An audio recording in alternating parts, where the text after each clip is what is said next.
Então, eu pensando numa ponte em relação ao que a gente comentou na semana passada sobre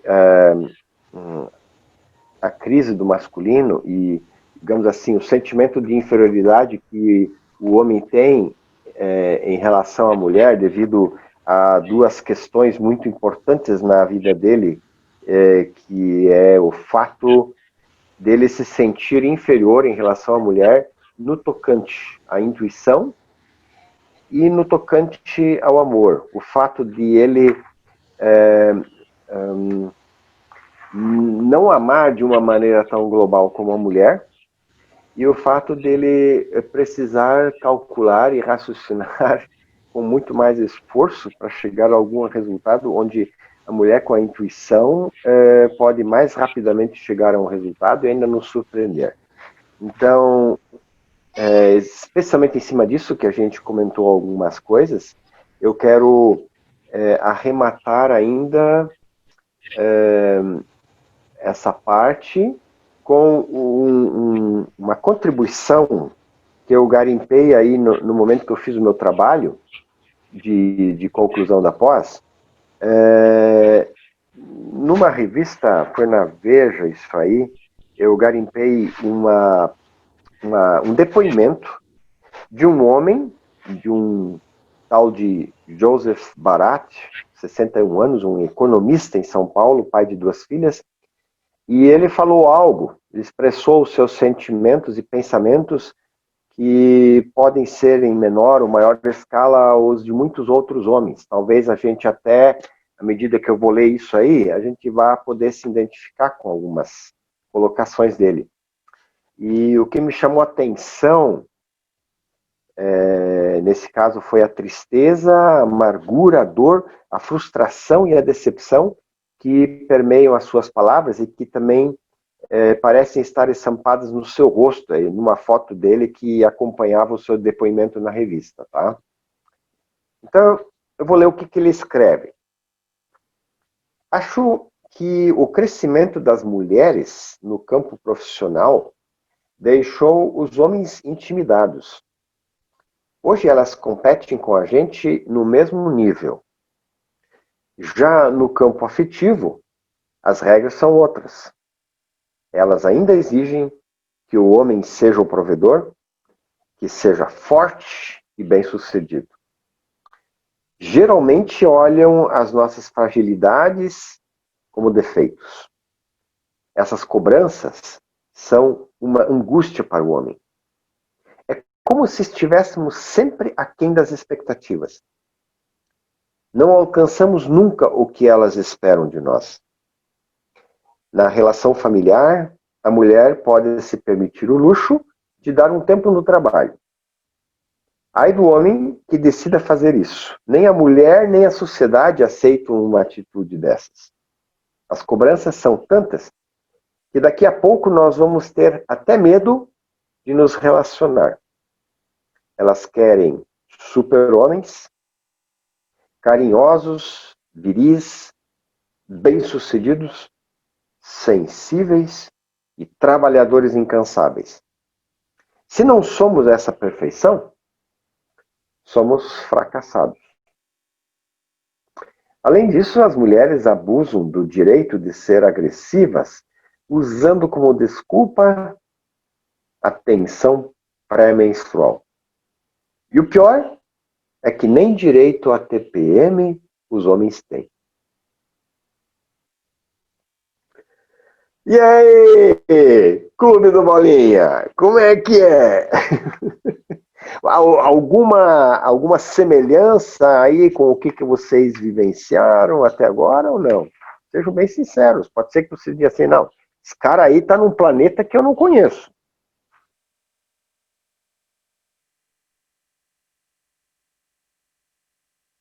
Alguém quer falar algo? Sim, todo mundo aqui é casado, né? Todo mundo sabe o que é esse negócio de Ah, tensão no período nesse pré-menstrual e todo mundo sabe como é lidar com a mulher nesse período. Mas é interessante, me lembra aí, Dieter, quem foi a pessoa que escreveu isso? Joseph Barat, me parece, pelo que eu vi ali, eu acho que é um judeu. Joseph Barat. Joseph. Ele faz ele é muito atual, né? Eu não sei quando foi escrito isso, mas a Olha, gente isso aí eu percebe. garimpei. Isso aí eu garimpei em 2001. Agora, Pensa, aí ele estava 19 com anos 61. atrás. Então esse cara deve estar agora com 80 anos, caso viva ainda, não sei, né? Mas Tenho a impressão que isso ainda é muito realmente atual. recente, né? Muito atual. Sim, até porque nós temos uma discussão na mídia e todo um diálogo. Hoje, parece que homens e mulheres eles não podem andar juntos. A minha impressão hoje é que essa questão de movimento feminista, mas vai além dessa questão de movimento feminista. Tem gente que não sabe nem o que é feminismo, nem sabe o que só entra de carona nesses movimentos que vão surgindo, mas ainda me parece que existe uma tensão entre homem e mulher. Eles não podem andar juntos. O homem é um ser humano mau, porque é homem, e ele tem uma dívida com a mulher constante. Eu sei que a gente tem um problema que o machismo construiu uma figura masculina muito deturpada e errada, e esse pecado nós ainda por um longo tempo iremos colher frutos dele. Mas me parece que há uma visão masculina de que elas não querem reverter isso, mas sim querem atingir a uma nova figura feminina que também não é um modelo correto. O homem errou, mas eu sei, é complicado, né? Porque se você perguntar para minha esposa, você tem prazer em cuidar dos filhos e limpar a casa? Ela vai dizer, limpar a casa nem tanto, dos filhos sim. Mas isso não é porque o meu marido em alguns momentos precisa estar fora de casa e não pode estar com os filhos e eu preciso estar, não significa... mas se você falar isso na grande mídia, você abre uma discussão como essa mulher não está percebendo o quanto ela é escravizada. Essa mulher não tem noção de quanto esse marido está oprimindo ela, e não se trata de opressão, se trata de funções. No momento que a Débora está trabalhando, eu estou com o Oliver.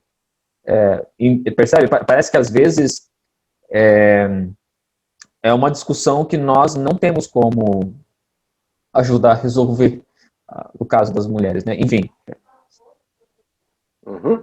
Sim, é bem por aí. Essa linha de pensamento, ela está muito profundamente enraizada dentro dos nossos construtos atuais, e como você bem falou, nós vamos levar muito tempo, se é que nós vamos conseguir reverter esse quadro do estrago que o machismo produziu na sociedade. Então, eu falei na vez passada, né, que eu vou junto com o feminismo no sentido de que foi importante e foi simplesmente necessário resgatar o valor da mulher. A mulher é equivalente ao homem. Deus criou ela com facetas do seu coração na mulher e facetas do seu coração ele colocou no homem. Então, nós somos diferentes, nós não vamos ser iguais, essa história de homem e mulher é igual. Não, homem e mulher não é igual. Nós somos totalmente diferentes. Quem é casado sabe isso, que nós somos diferentes. Mas nós somos equivalentes, essa é a diferença. Nós temos o mesmo posicionamento, o mesmo valor diante de Deus. Deus não ama mais a mulher, Deus não ama mais o homem, Deus não colocou o homem para escravizar a mulher, e Deus também não colocou a mulher para escravizar o homem. Então, a dominação dentro do relacionamento matrimonial sempre vai matar o amor. O amor só pode desabrochar e se desenvolver num relacionamento de equivalência, de respeito, de equilíbrio. Qualquer desequilíbrio em termos de dominação de homem sobre mulher ou de mulher sobre homem vai matar o amor. Eu não vou poder me abrir porque daí eu estou sendo dominado, estou sendo abusado, seja um ou o outro. E muitas vezes também há um abuso mútuo no caso. Então, o movimento feminista foi importante para resgatar o valor da mulher, isso para mim é ponto pacífico, mas infelizmente o movimento feminista estimulou as mulheres a fazerem as mesmas coisas que os homens, a serem iguais aos homens. E com isso as mulheres, infelizmente, foram também estimuladas, direta e indiretamente, a copiar os erros dos homens. E aí, com isso, nós temos agora um desequilíbrio no relacionamento homem-mulher, e o homem, já com a sua, como eu falei na vez passada, com o seu complexo de inferioridade inerente em relação à mulher, mas que ele nunca aceitou, porque para ele seria terrível ter que reconhecer isso, de que nesses pontos que eu mencionei ali na vez passada, ele é inferior, ele perde, no caso, na questão da intuição e na questão do amor. Então, isso é muito difícil para ele processar esse dado. Com isso, a mulher se empoderou, como se usa essa palavra hoje, e o homem ficou mais acuado ainda. O macho ficou acuado. Isso é uma coisa que eu também esmiucei um pouco nessa monografia, e por esse motivo que eu ia sugerir bastante para vocês para lerem isso, porque nessa leitura, ela é fácil de ler, nessa leitura a gente vai poder perceber melhor o que está incluído dentro dessas diferenças e de todo esse movimento, para poder se situar melhor hoje, o que eu como homem vou querer fazer frente aos desafios que a sociedade me coloca e o meu relacionamento matrimonial me coloca, a minha mulher me coloca, o que se espera de mim dentro da sociedade, porque a sociedade também espera do homem hoje coisas diferentes do que ele esperava, antes. E então, dentro desse pacote de expectativas que são lançadas para o homem hoje,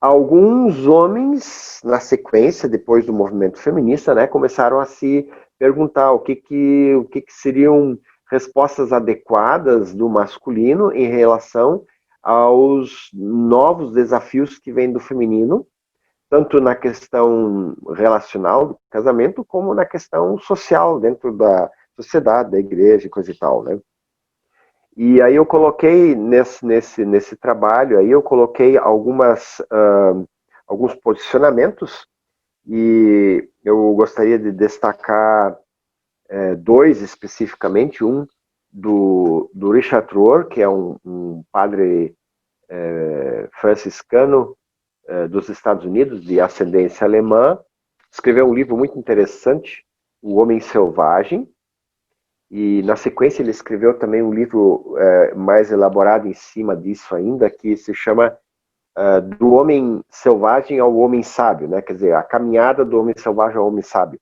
Ele vai elaborando todos os conteúdos de masculinidade, o que é importante para a gente hoje, e isso é baseado tanto no fundamento bíblico, na própria palavra de Deus. Ele pega alguns exemplos bem marcantes da Bíblia, especialmente do Novo Testamento, para pintar ou colocar para a gente como desafio o que o homem precisaria integrar. Isso é um termo técnico da psicologia que vem lá do Jung. Integrar significa o que o homem precisaria aprender e inserir dentro do seu do seu interior para poder fazer frente a esses desafios, né? E aí ele fala de duas viagens que o homem deveria fazer, duas viagens, entre aspas, né? Uma é a viagem que ele chama do evangelista João, e a outra é a viagem de João o Batista. Na primeira viagem de João o Evangelista, ele diz que é importante o homem integrar, ou seja, absorver dentro de si a sua ânima, que é outro termo técnico do C.G. Jung, né, que são aquelas partes do seu ser, os seus elementos femininos que ele herdou da sua mãe, que é uma característica, ou digamos assim, traços característicos que também vieram do próprio Deus para a mulher. Com isso, nós não estamos diluindo o masculino para ele se tornar afeminado, né? Isso também, claro, tem algumas tendências, algumas linhas aí que tentam criar o homem rosa, como ele é expressado também, né? Um homem assim meio que, digamos assim, como você mesmo falou, ele é higienizado de todo o mal, né? De toda a violência, de toda a agressividade, mas o homem, ele tem dentro de si essa característica da agressividade, né? Quer dizer, agressividade no bom sentido da palavra, porque o radical latino que tem ali dentro, gridere, né? A gridere é o mesmo de progridere. Nós não podemos caminhar, nós não podemos andar para frente sem essa pegada interior que está relacionada com a agressividade, que está relacionada com progressividade, né? Toda a conquista não seria possível sem esses elementos masculinos, né? As entradas de bandeiras, por exemplo, no Brasil, não seriam possíveis. As descobertas que foram feitas são todas relacionadas com essa pegada masculina, né? Então, nós não podemos cercear o homem na sua masculinidade e fazer ele ser... Né? Muitas vezes eu já tive no meu consultório mulheres reclamando, mas o meu marido, ele não faz isso, não sabe fazer isso, não sabe fazer aquilo. Eu disse, bom, mas você casou com um homem, senão você estaria casado com uma mulher. Isso é coisa de homem. O homem é assim. Né? O homem tem essas características, você não vai conseguir mudar ele para ser mulher, então você tem que escolher para casar com uma mulher. O homem é homem. Não, isso não significa que o homem, aí entra essa primeira característica, nessa primeira viagem do João Evangelista, porque o João, o Evangelista, ele se permitiu a sensibilidade. Ele era o camarada que deitou no peito de Jesus. Isso é uma coisa que, se acontecesse hoje, aí a gente já ia dizer assim, opa, esse cara aí tá meio estranho, né? Será que é bem macho mesmo? Mas ele tinha integrado, pelo fato de que ele tinha integrado a sua masculinidade, ele estava consciente da sua masculinidade, ele não tinha problema em transmitir ou apresentar também o seu sentimento, o seu amor pelo mestre, né? O amor que ele tinha por Jesus. E tanto é que, pelo fato dele ter integrado esse elemento, ele é o único homem que acompanha Jesus à cruz. Os outros todos fugiram. Ainda mais o Pedro, que era o protótipo da masculinidade, digamos assim. Na verdade, era o machismo, né? O cara, né? Pode deixar, Senhor, Jesus, né? Isso aí eu resolvo, né? Pegou o machado, pegou a espada e pum, né? Fez o que não devia. E na hora do pega para capar, vazou, né? E ainda por cima conseguiu dizer, não, esse cara aí... Não, você tá o quê? Tá querendo o quê? Não. Então, esse é o cara, ou digamos assim, nós somos o Pedro quando nós não permitimos nos tornar vulneráveis na nossa masculinidade, como o João permitiu. Então, essa é a primeira viagem que o Rohr sugere para fazer. A segunda viagem que ele sugere para fazer é a viagem para dentro da masculinidade profunda, que está explicada no João. E eu quero ler alguma coisa aqui porque eu acho que esse texto aí, ele é muito legal. A segunda viagem, que ele chama da viagem à masculinidade profunda, ele diz assim, o protótipo dessa viagem é outro João, que é o Batista, um peregrino solitário no deserto, fora da sociedade, que não procura agradar a todos, dar-se bem com todos e ser acariciado por todos. Ele não come as comidas da sociedade, mas gafanhotos e mel, o alimento dos excluídos dos grupos marginais. Não se veste com roupas da última moda, como no centro de Jerusalém, né? Nada de São Paulo Fashion Week, mas com vestes de peles de camelo. Ele é o homem selvagem. O Rohr acrescenta, contudo, que não se trata aqui de uma nova forma de chauvinismo ou machismo, né? Ele empresta esse termo mais provocativo do conhecido escritor inglês C.S. Lewis, talvez vocês ouviram falar dele, né? Que caracterizou Deus como selvagem. Nosso Deus é selvagem. Não é um Deus que eu posso domar e, digamos assim, usar a bel prazer, como eu gostaria. Ó, Deus, eu quero isso aqui, eu preciso de um carro novo, e eu preciso de uma casa na praia, não sei o que, tudo, né? Deus é soberano. Na visão de Rohr, Jesus e o Evangelho foram, infelizmente, domados no Ocidente. Para evitar quaisquer mal-entendidos, o Rohr alerta para o fato de não ser possível fazer de forma alguma a segunda viagem sem ter realizado a primeira. Quer dizer, eu não posso enveredar pelo lado da masculinidade profunda se eu não tiver integrado dentro de mim aquilo que a primeira viagem de João, o evangelista, mostra, que é a questão de eu integrar a sensibilidade, de integrar a possibilidade de me tornar vulnerável, de não ficar fugindo para dentro de mecanismos machistas, né? A masculinidade profunda, segundo o Rohr, tem algo a ver com veracidade, pois o João Batista fala a verdade a qualquer preço. E, infelizmente, uma mulher pede a sua cabeça por causa disso. Essa falta de veracidade na sociedade e igreja atuais, prestem bem atenção nisso aí, essa falta de veracidade na sociedade e igreja atuais, né, poderia ser explicada parcialmente pela falta de energia masculina e de determinação. Né? Se a gente vê que até no Congresso Nacional nós temos líderes evangélicos pegos em corrupção. Por quê? Porque falta a veracidade. Isso é terrível. Além da veracidade, o Rohr alista e explica ainda outras características ou virtudes que, segundo ele, podem ser subordinadas à energia masculina. Quais sejam, por exemplo, uma autoconsciência sadia, né? Quando a gente age, é proativo e não só reage, né? Muitas vezes nós homens temos a tendência de só reagir, né? A gente não tem pauta, né? A gente não parte para alguma coisa importante para criar algo, né? A gente só reage. Deram uma pauta aqui, tá, tô fazendo e coisa e tal, né? Porque falta essa... E aí entra para mim também essa questão que eu estava orando no início, que para mim está se tornando muito importante hoje. Nós temos que ter uma busca mais intensiva de intimidade com Deus, né? Porque nos falta a conexão, a intimidade com o coração do Pai.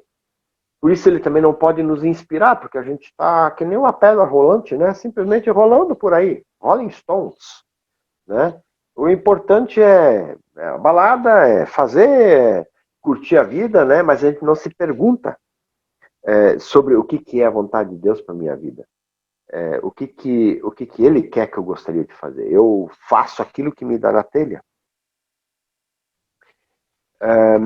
Outra coisa é a responsabilidade própria, determinação, capacidade de tomar decisões e o amor duro, entre aspas, quer dizer, o amor firme, aquele que desafia, e a autoridade, né? Não estou falando de autoritarismo. Autoritarismo é uma deturpação da verdadeira autoridade. O autoritarismo é sempre um abuso da autoridade. Quando eu não tenho consciência da minha autoridade por aquilo que eu sou, então eu preciso, digamos assim, fincar o pé, passar a espora no chão, que nem o gaúcho macho faz, para dizer assim, o galo aqui sou eu.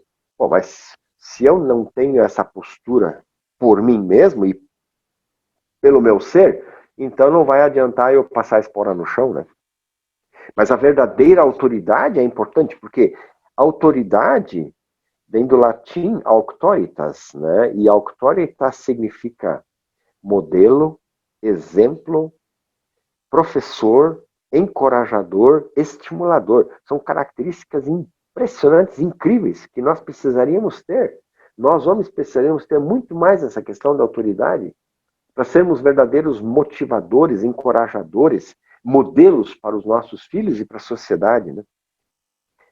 E aí o Rohr continua com umas colocações que eu acho simplesmente fantásticas. E aí, focando novamente na pessoa de Jesus. Ambas as viagens vão levar-nos, em última análise, a Jesus, o homem selvagem por excelência. Se abrirmos, como Rohr propõe, qualquer um dos 4 evangelhos em qualquer lugar que for, vivenciaremos como Jesus é o mais belo equilíbrio entre masculinidade e feminilidade. E isso, de novo, volto a repetir, né? E com isso eu não estou dizendo que Jesus é andrógeno. Estou fora da androginia. Androginia, né, é tipo David Bowie, né? No meu tempo de hippie, então eu curtia o David Bowie também. Mas não estou falando disso. Essa mistura de não sabe se é homem, se é mulher. Não, por favor. Não é isso. Mas é que neste homem, Jesus de Nazaré, nós vamos encontrar características extremamente marcantes de masculinidade, a gente vai ver aí, e também características maternais. Por quê? Porque Deus também, quando ele criou não só o macho, ele criou a fêmea também, e colocou partes do seu ser na mulher. Então essas características precisam estar integradas na nossa caminhada, né? Então ele continua assim, podemos encontrar Jesus, num primeiro momento, na contemplação no deserto. Né? Jesus na contemplação no deserto. Isso significa numa atitude extremamente receptiva, feminina. Né? A palavra de Deus também é colocada como uma semente, assim como a mulher recebe a semente do masculino, entende? Assim Jesus está recebendo a semente, a palavra de Deus para si, no seu coração, para daí ir para o mundo e fazer aquilo que Deus queria que ele fizesse, salvar a humanidade com a sua morte na cruz. Então nós vemos ele, no primeiro momento, na contemplação no deserto, depois o vemos dialogar meiga e empaticamente com uma mulher, e logo adiante ele enfrenta os fariseus. Gente, e vocês podem ver isso em qualquer lugar dos evangelhos. Sempre quando Jesus se encontra com fariseus, é pauleira na certa. É sarrafo, bicho. E sobra para eles. Eles tentam o tempo todo botar ele na armadilha e não conseguem, porque, claro, é o Filho de Deus, né? Então, aí diz lá, e ele, sabendo dos seus pensamentos, pimba! Né? Tira eles da jogada sempre. E ele não foge da briga.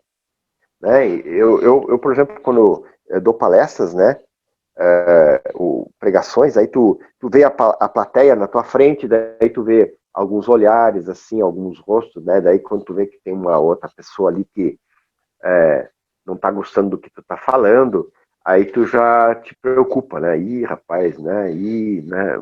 Como é que fica, e coisa e tal. Aí tu já começa a balançar no teu galho, né? Jesus não, né? Ele falava porque ele estava imbuído da unção do Pai. Eu e o Pai somos um, e quem me vê a mim, vê o Pai. Ele disse lá para Tomé, né?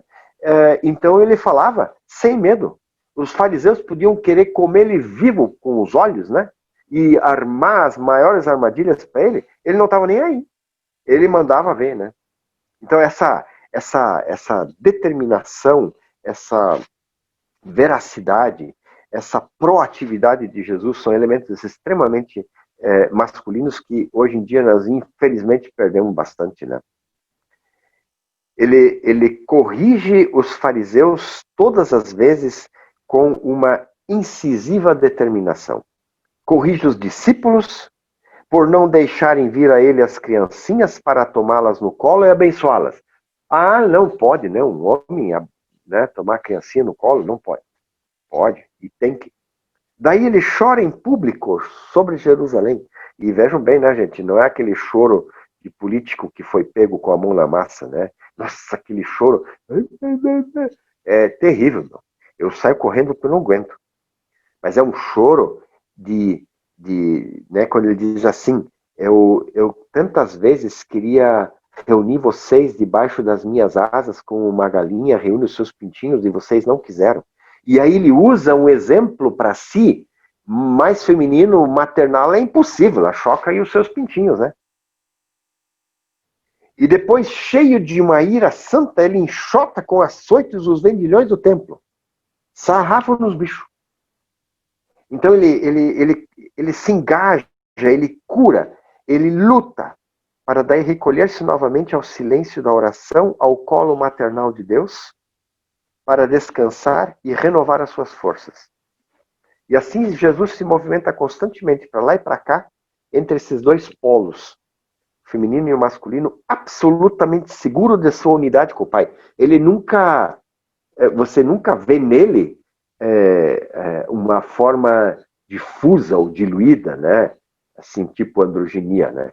Não, ele é absolutamente homem, mas tem integrado esses elementos da maternidade de Deus, né? Como Deus diz também lá em Isaías, né? Assim como uma mãe acolhe os seus filhinhos, o Deus de Israel, acolho vocês no meu colo, né? Então, isso aqui eu vou deixar, né? Se vocês quiserem ler mais sobre isso aí, dentro da monografia, tem algumas coisas interessantes sobre isso também.